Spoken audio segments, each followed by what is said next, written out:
Hey friends, my name is Ben Heisch. I'm a wedding and elopement photographer, and in the middle of my wedding season last year, I made a video about my favorite piece of hardware that helps me edit my photos a little bit better, faster, more consistent, all that kind of stuff.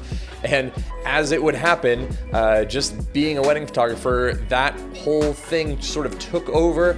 And as I was looking through my files for another video to start editing, I came across this video that I had made about this piece of hardware and thought, you know, this is actually really good material and really interesting and hopefully really helpful for anyone that's looking for something like this. And so this thing is called the Loupedeck. It is an editing keyboard that I use in conjunction with Adobe Lightroom, and it has all sorts of controls for contrast, clarity, exposure, blacks, whites, everything that I would normally be clicking with a mouse all over the place to get is located on this keyboard, has a ton of other features. So I'm gonna jump in, show you how I use it, and we'll actually go through some photos that I was working on at that point in time in my wedding season last year. Okay. So here is the Loupedeck. There's what it looks like. It's got all sorts of really cool features, and starting right here, which I think is some of the most unique, is it has all these P1 through P8 buttons. I use that as I load my presets into there. So depending on the wedding, specifically usually wedding or shoot, I choose one of my kind of 4 main color style packs, and then I load that particular color style or whatever you want to call it in. So this current wedding that I'm editing, I use 03 East. So I use the different versions of that in here, and then towards the end with you know, like P7, P8, I designated those to be black and whites. So the nice thing for me is I don't have to end up moving over to the side of the computer every time to go click through another preset. I just am able to punch it in over here, and that gives me the ability to save a lot of time in changing presets and looks on things. The other awesome thing here is you have, you know, your white balance with temperature and tint, vibrant saturation, shadows, highlights, blacks, whites. Then you have a custom one here. Then you also have contrast, clarity, exposure. So oftentimes I'm kind of sitting here with exposure, moving that quite a bit, and then I'm moving this stuff, and then, you know, highlights, kind of rolling things off, blacks.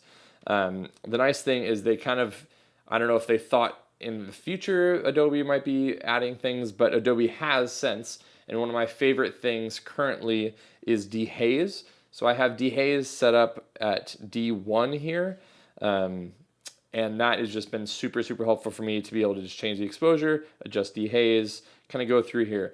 So I don't know if any of you play an instrument or anything like that, but I found that it's sort of like playing an instrument. You, especially if you already know how to play music, you kind of have the general idea of how music works. So same thing with if you already know how Lightroom works, it's easier to learn this because you already know how photos work.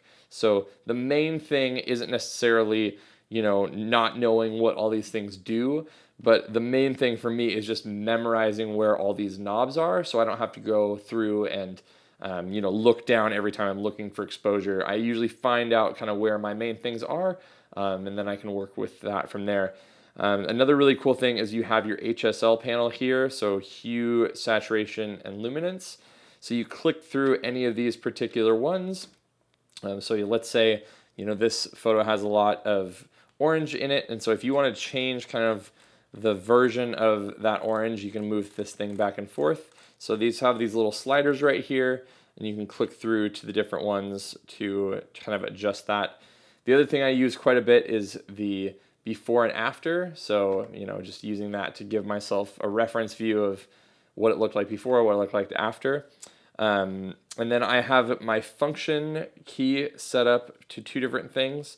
So if I click function C1, it's essentially the same thing for me as clicking the previous icon down here. So I'm able to, you know, jump, and whatever the last edit that I did, I click previous. So it does the exact same thing here. And then if I click function C2, that essentially just deletes that photo from my catalog. It doesn't delete the photo in general, but it just kicks it out of Lightroom, so I'm not worried about editing it again. And those are honestly my two biggest things.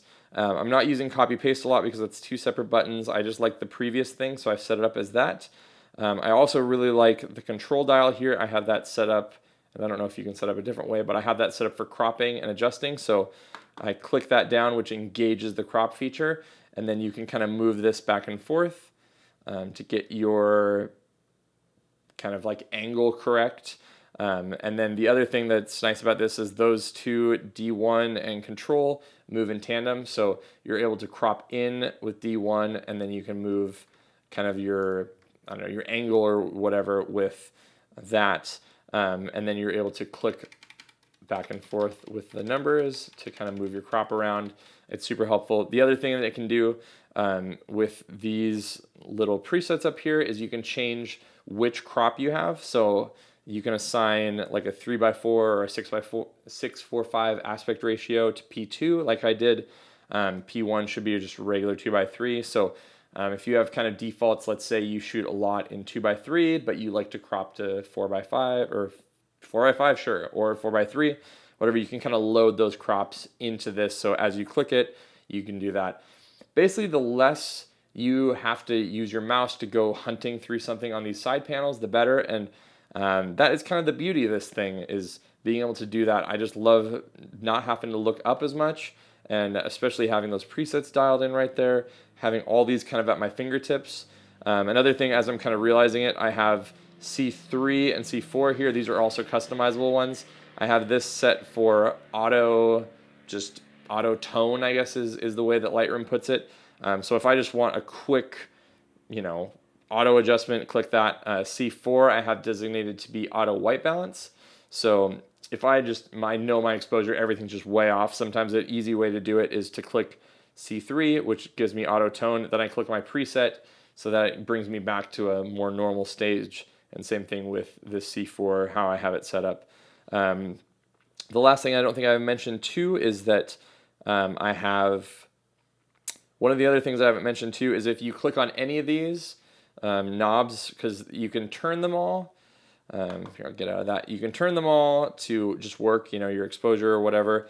But you can also, if you need to reset them, they are clickable. So you just click it, it resets it back to the current thing. Or in the case of this, if you click it, it brings it back up or cancels out.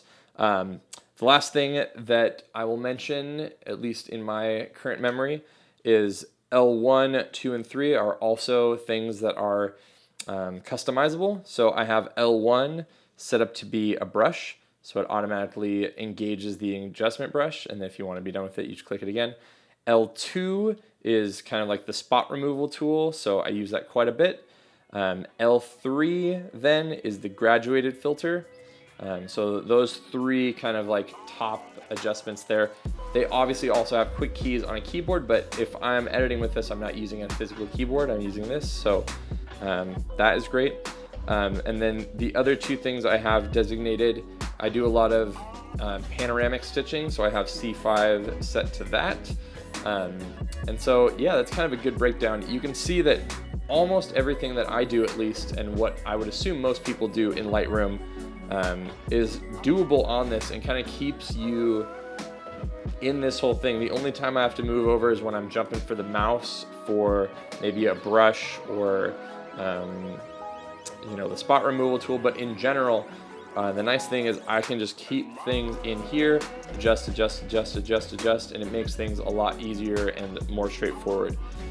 All right, and then the last thing I'll say is that I know a lot of people have bought these things and kind of given up within a little bit, and I want to remind you that it's going to take a little bit to memorize. Just like if you've got one of these, it's going to take a little bit of time for you, even if you know how to play music. Let's say you know how to play piano, you know all the notes. You're going to take a little bit to figure out where your fingers go, but once you've got that figured out, it should be a little bit easier. So same thing with this. Give it a little bit of time.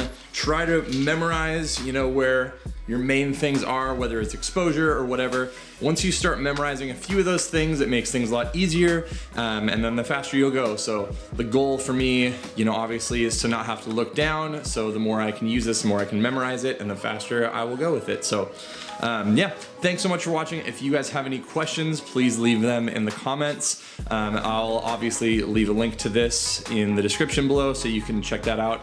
I'll also leave a link to my presets. And then if you have any more questions or suggestions for videos, I'd love to hear about them. So if you liked this, give it a like, thumbs up, subscribe, all that good stuff, and hopefully there'll be more videos to come. So thanks so much. See you on the next one. Peace.